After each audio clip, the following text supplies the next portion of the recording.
Hello students, Bangla study with Chitra YouTube চ্যানেলে তোমাদের সকলকেই স্বাগত জানাই। আজকে চলে এলাম নতুন আর একটা নোটসের ভিডিও নিয়ে। তো প্রথম থেকে শেষ পর্যন্ত সঙ্গে থাকো। আর নোটসটা যদি তোমাদের ভালো লাগে তাহলে অবশ্যই লাইক কমেন্ট সাবস্ক্রাইব করে দেবে আমাদের চ্যানেলটা। আর এই নোটসটা অবশ্যই তোমাদের বন্ধুদের সঙ্গেও শেয়ার করে দেবে যাতে তাদেরও হেল্প হয়। এবং এর পরবর্তীতে তোমাদের আর কি নোটস লাগবে সেটা আমাকে কমেন্ট করে জানিয়ে দেবে। তো চলো বেশি দেরি না করে শুরু করা যাক। আজকে আমাদের আলোচনার বিষয় ক্লাস 12-এর 4th সেমিস্টারের জন্য একটি খুবই গুরুত্বপূর্ণ প্রশ্ন। আমি বলাই চক্রবর্তী, আমি শুভ্রাকে খুন করেছি। বক্তা ধীরেনের এই স্বীকারোক্তির মধ্য দিয়ে তার জীবনে কোন সত্যটিকে লেখক তুলে ধরেছেন? দেখো, উত্তরটা শুরু করবে এইভাবে। মানিক বন্দ্যোপাধ্যায়ের লেখার অন্যতম বৈশিষ্ট্য হলো মধ্যবিত্ত মানুষের অবচেতন মন, ভয়, কুসংস্কার ও মানসিক দ্বন্দ্বের গভীর বিশ্লেষণ।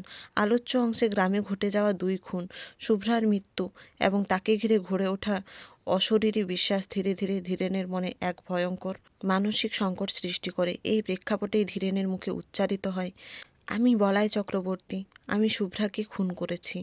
এই স্বীকারোক্তির মধ্য দিয়ে লেখক ধীরেনের জীবনের এক গভীর মানসিক সত্যকে উন্মোচিত করেছেন। দেখো নেক্সট, নিম্নে ধীরেনের এই উক্তির মাধ্যমে যে সত্য লেখক তুলে ধরেছেন তা আলোচনা করা হলো। এরপর 1 নাম্বার পয়েন্ট করে লিখবে, অবচেতন মনে অপরাধ বোধের জন্ম। আলোচ্য গল্পে দেখা যায় গ্রামে শুভ্রা ও আরেকটি খুনের ঘটনা ঘটলেও বাস্তবে ধীরেনের সঙ্গে এই খুনের কোনো প্রত্যক্ষ যোগ নেই। তবুও শুভ্রার আত্মা ভর করেছে এই বিশ্বাস। গ্রামের মানুষের কথাবার্তা ও অশরীরী আতঙ্ক ধীরে ধীরে ধীরেনের মনে অপরাধবোধ তৈরি করে। সে যুক্তি দিয়ে নিজেকে বোঝাতে পারলেও অবচেতন মন সেই যুক্তি মানতে চায় না। এই স্বীকারোক্তির মাধ্যমে লেখক দেখিয়েছেন মানুষ বাস্তবে অপরাধ না করেও মানসিকভাবে নিজেকে অপরাধী ভাবতে শুরু করতে পারে। দেখো 2 নাম্বার পয়েন্ট, যুক্তিবাদী মানুষের উপর কুসংস্কারের প্রভাব। ধীরেন একজন শিক্ষিত, বিজ্ঞানমনস্ক ও যুক্তিবাদী মানুষ। আলোচ্য গল্পে দেখতে পাওয়া যায় ধীরেন যুক্তি দিয়ে ভয় কাটিয়ে উঠতে চাইলেও বারবার ব্যর্থ হয়।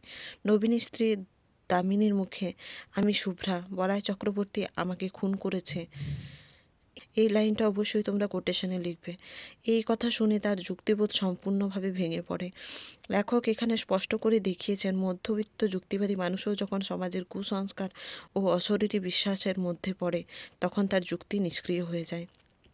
দেখো 3 নাম্বার পয়েন্ট, মানসিক বিভ্রান্তি ও আত্মপরিচয়ের সংকট।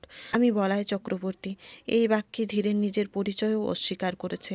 গল্পে দেখা যায় সে কাঁদতে কাঁদতে অচেতন অবস্থায় এই কথা বলে। এর মাধ্যমে লেখক দেখিয়েছেন ভয়, অপরাধবোধ ও মানসিক চাপ মানুষকে এমন পর্যায়ে নিয়ে যায় যেখানে সে নিজের অস্তিত্ব পর্যন্ত হারিয়ে ফেলে।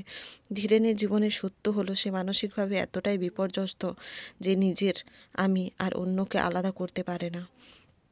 দেখো 4 নাম্বার পয়েন্ট, মধ্যবিত্ত মানসিকতার প্রতীক হিসেবে ধীরেন। ধীরেন কোনো একক চরিত্র নয়, সে মধ্যবিত্ত সমাজের প্রতিনিধি। সমাজের চোখে নিজেকে দোষী ভাবা, লোকের কথায় প্রভাবিত হওয়া, অদৃশ্য ভয়কে বাস্তব বলে মেনে নেওয়া, এসব মধ্যবিত্ত মানসিকতার বৈশিষ্ট্য। আলোচ্য গল্পে দেখা যায় শেষ পর্যন্ত ধীরেন নিজেই নিজের উপর দায় চাপিয়ে নেয়। লেখক এই স্বীকারোক্তির মাধ্যমে মধ্যবিত্ত মানুষের দুর্বলতা ও মানসিক অসহায়তাকে প্রকাশ করেছেন। দেখো নেক্সট, উপসংহার। সুতরাং বলা যায় ধীরেনের স্বীকারোক্তি কোনো বাস্তব হত্যার শিকার নয়, এটি তার অবচেতন মনে জমে ওঠা ভয়, অপরাধবোধ ও কুসংস্কারের চূড়ান্ত প্রকাশ। মানিক বন্দ্যোপাধ্যায় এই ঘটনার মাধ্যমে দেখিয়েছেন যুক্তিবাদী মানুষও সমাজ ও কুসংস্কারের চাপে নিজের পরিচয় হারাতে পারে।